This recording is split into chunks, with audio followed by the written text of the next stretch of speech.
global, entertainment, and sport news. In the news,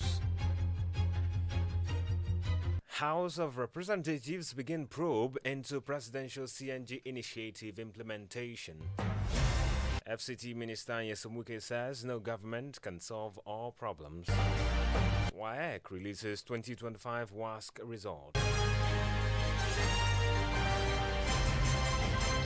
Many thanks for joining us on News Express this evening. I am Oladoyin Ayegbusi. Now the news in detail. The House of Representatives has launched a probe into the implementation of the Presidential Compressed Natural Gas Initiative (PICNG). The ad hoc committee set up by the House is tasked with assessing the adequacy of existing legal and regulatory frameworks guiding the policy with a view of recommending necessary legislative reforms.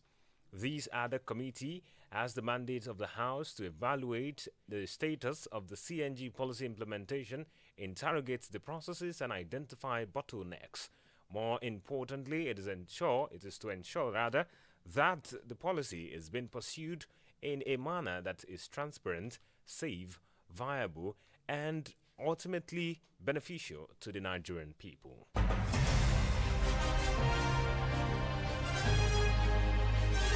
The Minister of the Federal Capital Territory, FCT Nyesom, has today said that while the President Bola Tinubu administration cannot solve every problem facing the territory, it is making effort to improve the quality of life for residents. Wike, while speaking with newsmen in a televised chat today, said where necessary, or in Abuja rather, I beg your pardon, Wike was speaking in a media parley which was held in Abuja, where he addressed concerns about project commissioning and the scope of ongoing developmental efforts within the FCT, cited that the federal government is not saying they have done everything, but they are doing what will at last make a difference in the lives of the people. And that's the whole point of governance. He explained that the government prioritizes visibility and impact when selecting projects to highlight, saying it is not possible for the federal government to commission all projects. He called on the media to collaborate with the administration by visiting project sites alongside relevant mandate secretaries to observe the process and progress being made across sectors such as education and social development. Still with the former Rivers State Governor, Nyesom Wike, has affirmed that the crisis rocking the opposition People's Democratic Party (PDP) is over for now, with the recent exit of some bigwigs in the party. He stated this during a media parley in Abuja, where, while reacting to the exit of former Vice President Atiku Abubakar from the party, where he pointed out that there were some issues remaining for the party to properly address. The former Rivers State Governor and current Minister of the Federal Capital Territory also gave conditions that will make lasting peace return to the PDP, which he claimed can only work if the zonal congress of the party is in the South-South stance. The Julius Abure faction of the Labour Party has today publicly alleged that the chairman of the Independent National Electoral Commission (INEC), Professor Mahmood Yakubu, is acting on the script to destabilize the Labour Party. Abure made the allegation on his verified X account, posting pictures of critical stakeholders, including himself, Alhaji Umar Farouk, Senator Nannadi Usman, Darlington Nwokocha, Professor Mahmood Yakubu, Governor Alex Oti, and Peter Obi. It tagged the post-notorious INEC chairman Mahmood Yakubu working to destabilize the Labour Party. The allegation appears linked to INEC's decision to exclude the Labour Party from participating in the August 16 by-elections in states such as Kaduna, Ebonyi.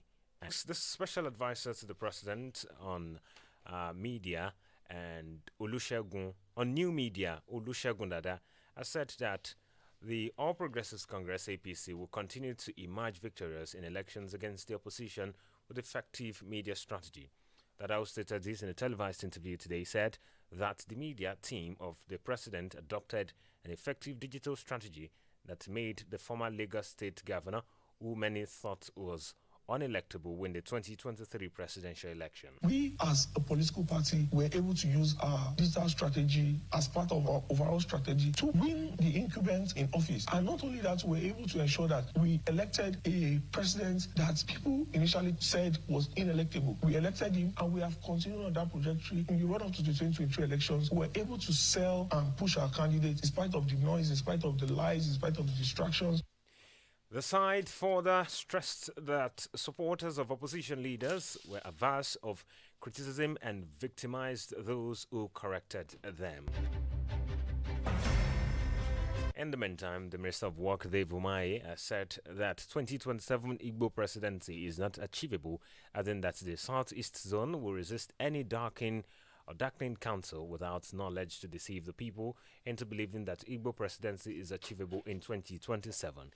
In a statement personally signed by the minister and made available to journalists today, he called for the total support of the Southeast Zone towards the re-election of President Bola Tinubu in 2027, saying it is the only solution to uniting the chances of the zone to produce the president of the country in the future. The minister called on the people of the Southeast to rise in support of President Tinubu, adding that he has demonstrated unwavering love and fairness to the people of the Southeast.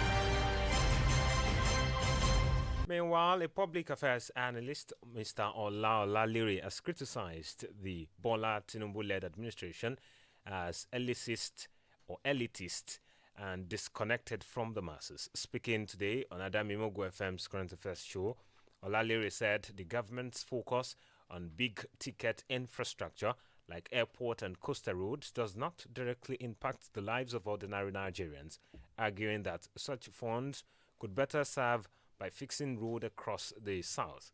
He also condemned the president's recent call for content creators to promote unity, saying it's unrealistic in a country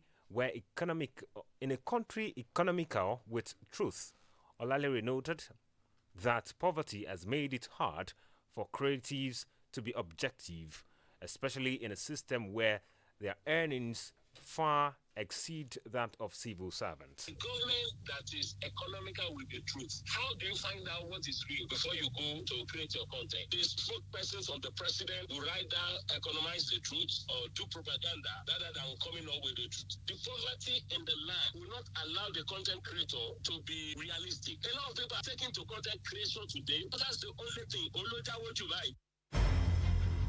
Reacting to the political dynamics in Ekiti State following the massive endorsement of Governor Oladoyin Ayegbusi and President Bola Tinubu last week, Oladoyin praised Governor Ayegbusi's performance in Ekiti State, saying it may be tough for anyone to challenge him in 2026. On the national level, he urged the government to tackle corruption and refocus its priorities.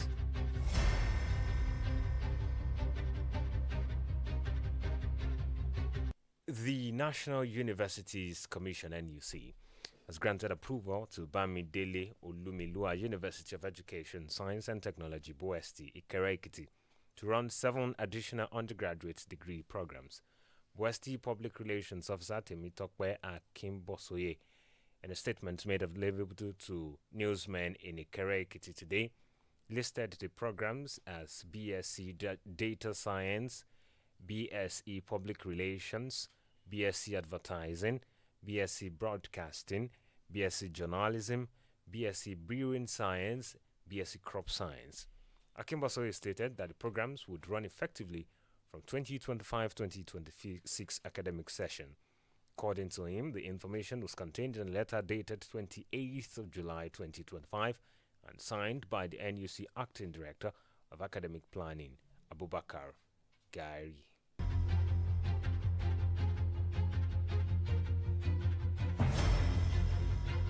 Meanwhile, the Lagos State government has appealed to the Joint Action Committee of all staff unions at the Lagos State University to end their ongoing indefinite strike, assuring that the welfare of both staff and students remains a top priority.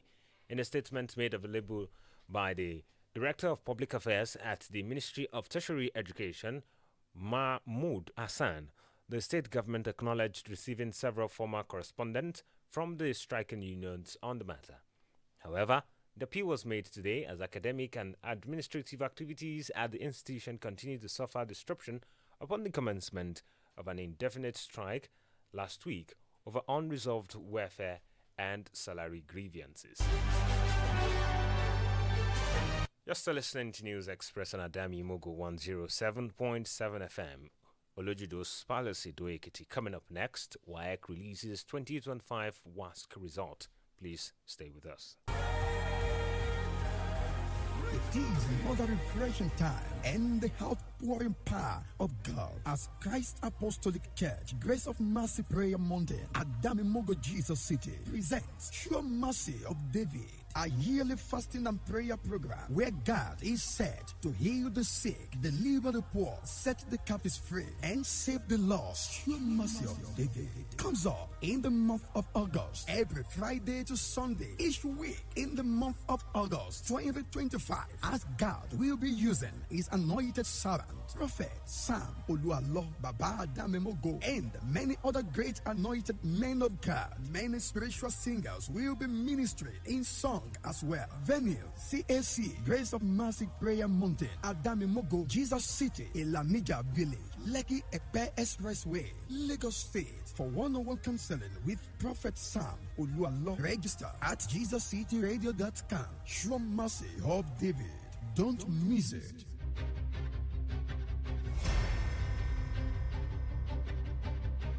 Welcome back and thanks for joining us again. You can subscribe to our YouTube channel and follow us on Facebook via Adamimogo 107.7 FM Idoekiti. For happenings around your news and queries, please contact our newsroom on 0915-786-8095. Now to the rest of the news. The West African Examination Council, WAEC, has announced the official release of the results for the 2025 West African Senior School Certificate Examination, WASC, for school candidates. In a statement issued via X today, the examination body confirmed that candidates who sat for the exam can now access their results online.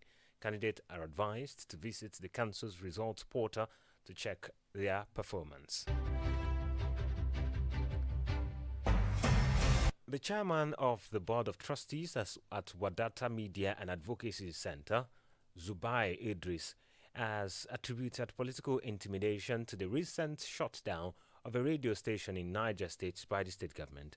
Speaking on a national television today, Idris claimed that the government's intolerance for dissecting opinions, especially from non-political elite or opposition figures whom it perceives as critics, triggered the move. He revealed that the closure followed a program aired on the station where a member of the opposition challenged Governor Umaru Bago over the worsening insecurity in the state and questioned the transparency surrounding some ongoing infrastructure projects.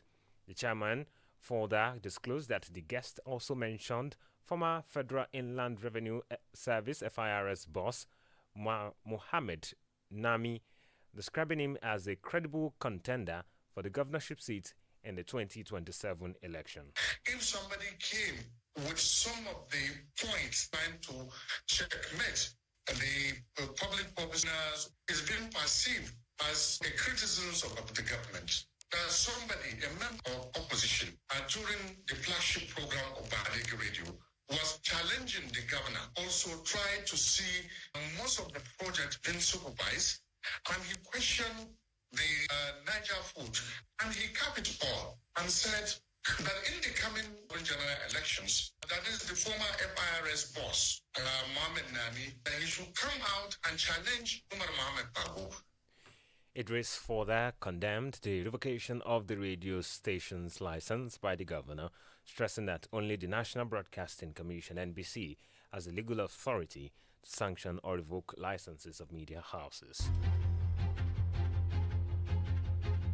We now move to Ibadan, where the Olubadan Council has nominated former Oyo State Governor Senator Rashidi Ladoja as the 44th Olubadan of Ibadan land. Ladoja's nomination was moved by the Balogun Olubadan Oba Tajuddin Ajibola and seconded by the OC Olubadan Oba Eddie Oyewole during a meeting held at the Oke Aremo Palace of the Olubadan. Speaking at the meeting, Oba Ajibola said all members of the Olubadan Council had signed off on Ladoja's nomination. He added that the council would now forward Ladoja's name to Oyo State Governor Seyi Makinde for official ratification for the scheduling of the coronation ceremony, where the staff and certificate of office will be presented. The nomination follows the completion of the 21-day mourning period for the late Olubadan Oba Owolabi Olakuleyin, who died on July 7th, 2025, after reigning for 1 year. Olakuleyin succeeded Oba Dr. Mahmood Lekan Balogun Ali Okunmade II, the 42nd Olubadan of Ibadanland.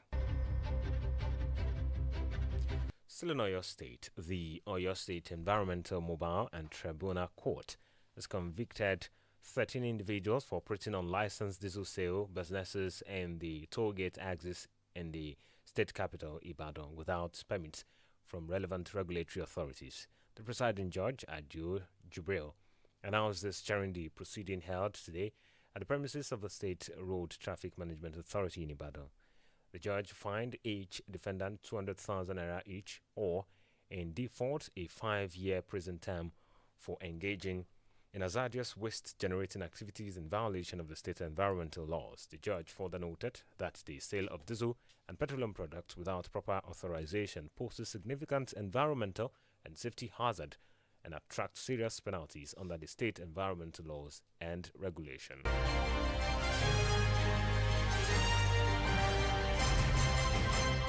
We now move to business news, where the Group Chief Executive Officer of the Nigerian National Petroleum Company Limited and NPCL, Bayo Ojulari, has advised Africa to come up with bankable energy projects as one of the ways to ensure a sustainable energy future. Ojulari made the call earlier today at the ongoing 3-day Society of Petroleum Engineers SPE Nigerian Council's 2025 Nigeria Annual International Conference and Exhibition holding in Lagos. The CEO, who is also the board member of the SPE Nigerian Council, said Africa must not only compete for available capital but make a case for why its energy landscape is bankable. For more business news, let's now join Adetiniyo Adebayo, who is on standby. Good evening and welcome to Business News. The Nigerian Interbank Settlement System, NIBSS, data has shown that the number of Nigerian bank account owners linked to the bank verification number, BVN, is 66.2 million at the end of July 2025. The current data showed significant surge from 64.8 million recorded in January 2025 and 63.5 million as at December 2024. The data showed that 2.7 million new BVN enrollments were recorded between December 2024 and July 2025. Still on business, the pump price of petrol may hit 900 naira per litre this week if the price of crude oil continues to hover around $70 per barrel. This was even as OPEC Plus, a group that comprises non-members of the Organization of Petroleum Exporting Countries, agreed on Sunday to raise oil production by 547,000 barrels per day for September. Both states that depots in Nigeria have raised petrol gantry prices from an average of 820 naira on Thursday to 870 naira. However, many filling stations still retain petrol 865 naira and 875 naira between Lagos and Ogun states. And that's all on Business News. I am Adetiniyo Adebayo. Many thanks, Adetiniyo. On the foreign scene, Argentina votes petition in favor of people with disabilities. Olawumi Olaniyan is our guide.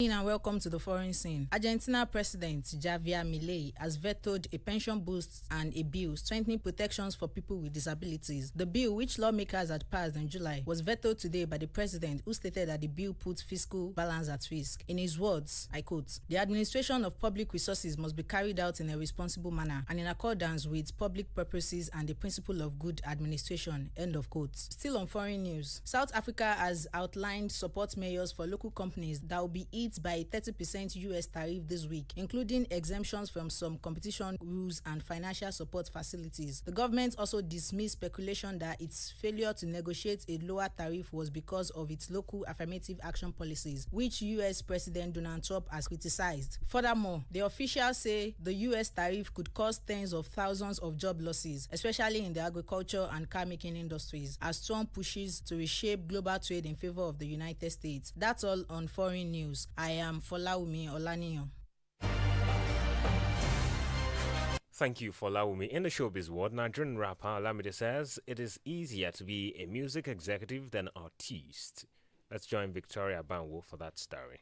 Good evening and welcome to Entertainment News. Nigerian indigenous artist and music executive Olamide has said being a record label executive is much easier for him than being an artist. Olamide, in an interview with popular YouTuber Koti, explained that being an artist makes him understand the feelings and behavior of the artist under his label. Reacting to the controversy about rappers switching into singing, the artist said he cannot be burst into being a rapper as he loves music too. Still on Entertainment News, Afrobeat singer J1 has reacted to the allegations that his picking sides in the beef between his colleagues Wizkid and Davido. In a video broadcast via his TikTok page, he described the assumption as absurd. He stressed that being a friend to Davido does not automatically make him an enemy of Wizkid, that he is practically friends with both Davido and Wizkid. And that's all on Entertainment News. I am Victoria Banwu. And finally on sport, Atalanta sets the requirement for Lookman's sale. Mayowa Olashui has the story.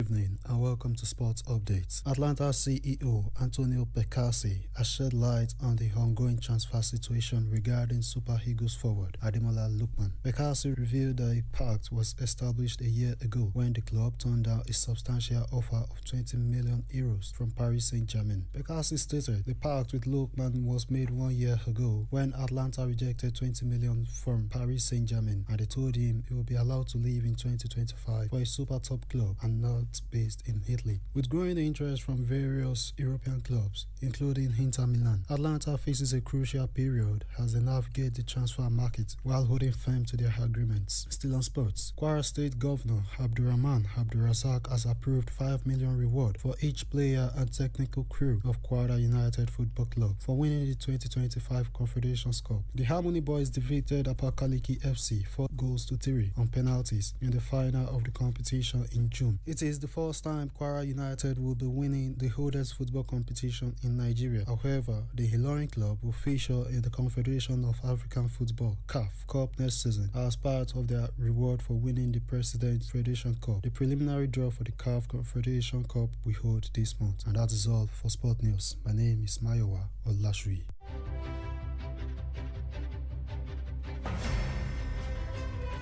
Breaking now, the Ekiti State Governor, Mr. Abiodun Abayomi Oyebanji, has formally declared his intention to seek a second term in office following an overwhelming wave of public endorsement and political support across the state.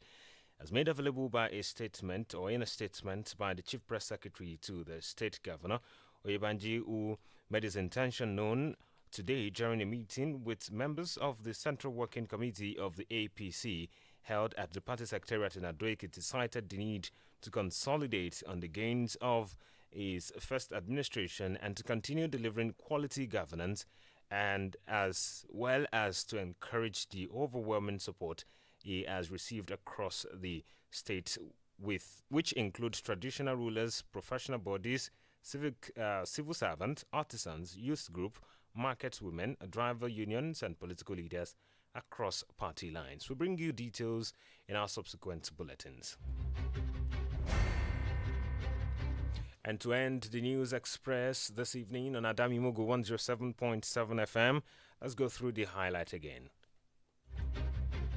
We told you that the House of Representatives has launched a probe into the implementation of the Presidential Compressed Natural Gas Initiative, PCNGI. We also brought it to you that the Minister of the Federal Capital Territory, FCT Wike, has stated that the Bola Tinubu administration cannot solve every problem facing the territory.